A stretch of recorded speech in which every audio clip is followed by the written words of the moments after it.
তবে ভিডিওটা মাঝখানে হুট করে কেটে গেল, তার জন্য অবশ্যই সরি। একটা কল চলে এসেছিলো। এবার আমরা সুন্দরভাবে বসাবো প্রসেসরটা, বোর্ডটাকে ক্যাবিনেটের ভেতরে। দেখতে হবে যেন সবকটা স্লটেই যেন স্ক্রু বসে। এবার আমরা স্ক্রুগুলো ফিটিং করে নেবো। একটা ছোট স্ক্রু ড্রাইভার নিয়ে খুব সাবধানে স্ক্রুগুলোকে লাগাবো।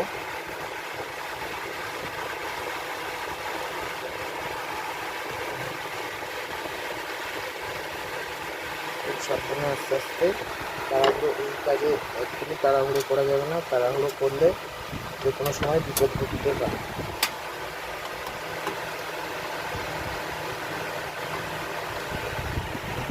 খুব সাবধানে আমাদের 6টা স্ক্রু আছে, 6টা স্ক্রুকে টাইট করে নেবো।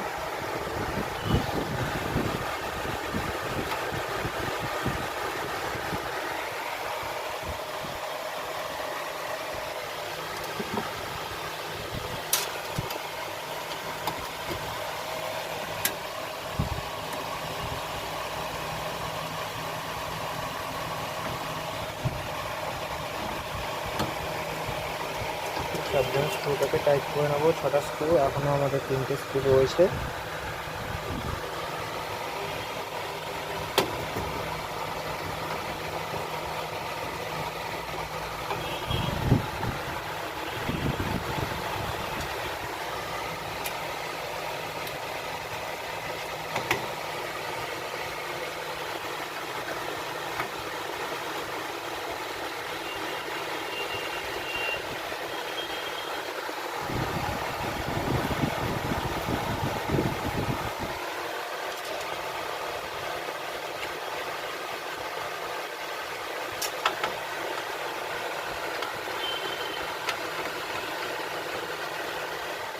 এবার আমাদের বোর্ড ফিটিং হয়ে গেছে। এবার আমরা কানেকশানগুলো করে দেখাবো। বোর্ড ফিটিং করা আমার কমপ্লিট।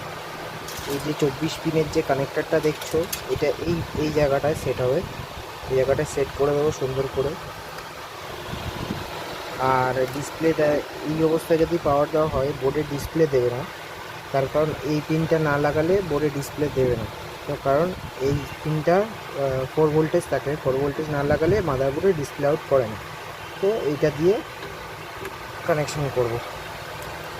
এবার আসবে আমাদের ফ্রন্ট প্যানেলে কানেকশান, যেটা যেটা এই জায়গাগুলোতে থাকবে। ফ্রন্ট প্যানেলে কানেকশানগুলো করব। এখানে দেখতে পাচ্ছ বিভিন্ন ধরনের লেখা রয়েছে টিপিএম অডিও। এই যে কাজটা থাকবে সেটা হবে হচ্ছে